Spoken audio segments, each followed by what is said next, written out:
aku yapur. Di tubuh semesta dunia tercinta, buku-buku negeriku tersimpan. Setiap gunung-gunung dan batunya, padang-padang dan hutan, semua punya suara. Semua terdampar biru di bawah langitnya. Tapi hujan selalu bertahan dalam kapal, hingga binatang-binatang liar mengembara dan terjaga di setiap lingkungan kota-kota. Di antara kebalang dan keramaian tak tertuan, pada hari-hari sebelum catatan akhir, semua akan menangis, semua akan menangis.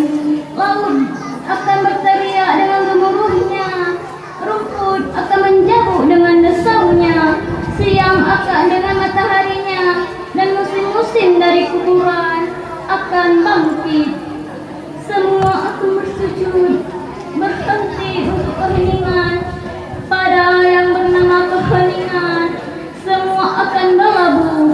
Bangsaku, bangsa dari segala bangsa, rakyatku siap dengan tombaknya, siap dengan kapaknya. Bayi-bayi memiliki pisau di mulut, tapi aku hanya siap dengan puisi. Dengan puisi, bulan terguncang,